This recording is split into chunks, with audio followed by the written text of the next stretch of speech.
Hi everyone, आज आपण गव्हाच्या पिठापासून व चणा डाळीपासून प्रोटीनयुक्त नाश्ता बनवणार आहोत. तर चला आपण तो बनवायला घेऊ.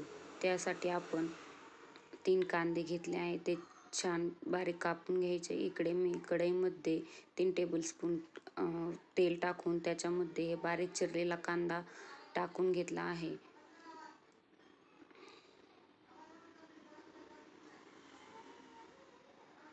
तो चांगला लाल होईपर्यंत परतवून घ्यायचा आहे. त्यामध्ये मी इकडे 1 चमचा हळद, 1 चमचा लाल मिर्च व कढीपत्ता टाकला आहे आणि चांगलं हलवून घेऊन त्यामध्ये ओव्हरनाईट मी इकडे डाळ भिजवून ठेवली होती. त्याच्यामधलं सगळं पाणी काढून घेऊन ती डाळ आपल्याला परतलेल्या कांद्यामध्ये टाकायची आहे आणि चांगले हलवून घ्यायचे आहे. त्यानंतर त्याच्यामध्ये थोडेसे पाणी ॲड करायचे, म्हणजे खाली डाळ लागत नाही. त्याच्यामध्ये चवीनुसार मीठ ॲड करायचे. त्यानंतर त्याच्यावर झाकण ठेवून डाळ 10 मिनिटं वाफळू द्यायची. त्यानंतर डाळ शिजली की नाही चेक करायचे. 10 मिनिटात तर आपण इकडे होममेड मेयोनीज तयार करणार आहोत. त्यासाठी 10 मिनिटं भिजवून घेतलेले काजू घेतले आहे. त्यामध्ये 1 चीज क्यूब ॲड केले आहे. त्यानंतर चवीनुसार मीठ, 1 चमचा साखर ऑप्शनल आहे, टाकायचे असेल तर टाका, नाही टाकली तरी चालते. त्यानंतर ते सगळे मिक्सरला बारीक करून घ्यायचे आहे व त्यानंतर त्यामध्ये 3 चमचे दही ॲड करणार आहे. दही टाकल्यानंतर छान चव व टेक्स्चर येतो. त्यानंतर ते सगळे मिक्सरला बारीक करून घ्यायचे. हे झाले आपली मेयोनीज तयार. तर इकडे मी पीठ भिजवून ठेवले होते, तर त्याचे गोळे करून घेणार आहोत.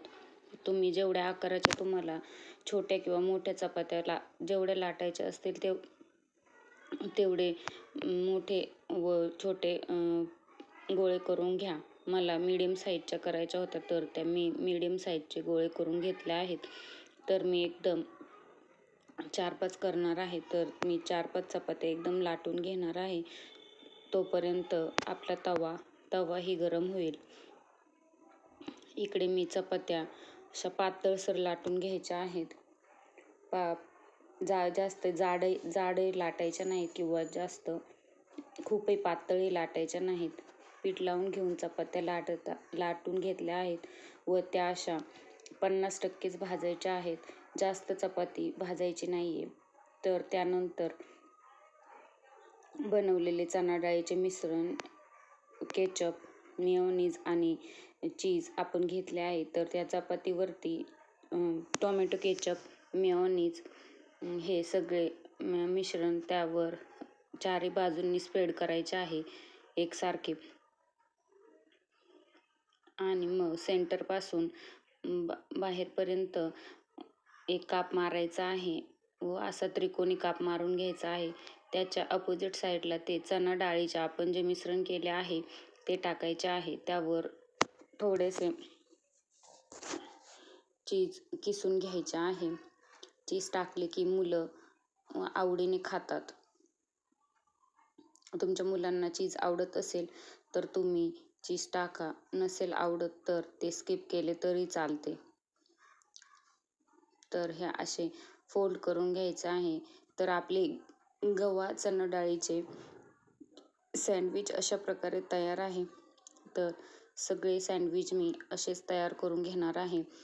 तर कोणाला समजले नसेल तर मी परत एकदा एक सँडविच तयार करून दाखवत आहे. तर केचप आणि मेयोनीज असे चारही बाजूंनी एकसारखे स्प्रेड करायचे आहे चपातीवरती आणि सेंटरमधून एक काप लावून घ्यायचा. त्रिकोणी असे कट करून घ्यायचे आहे चपातीला आणि त्याच्या अपोजिट साईडला चणा डाळीचे मिश्रण स्प्रेड करून घ्यायचे आहे आणि त्यावरती चीज टाकायचे आहे.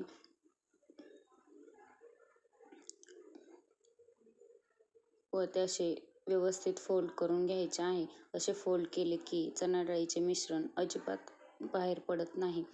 आणि तव्यामध्ये थोडे जास्त तेल टाकून हे बनवलेले सँडविच त्याच्यामध्ये गोल्डन ब्राऊन होईपर्यंत मस्त फ्राय करून घ्यायचे आहेत.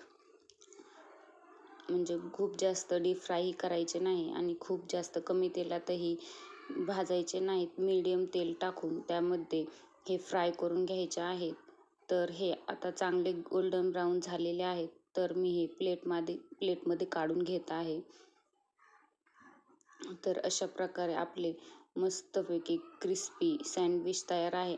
क्रिस्पी आणि हेल्दी सँडविच तयार आहेत. घरात ज्या गोष्टी आहेत त्याच्यापासूनच तयार केलेले आहे. तर रेसिपी आवडली असेल तर लाईक अँड सबस्क्राईब करा. धन्यवाद.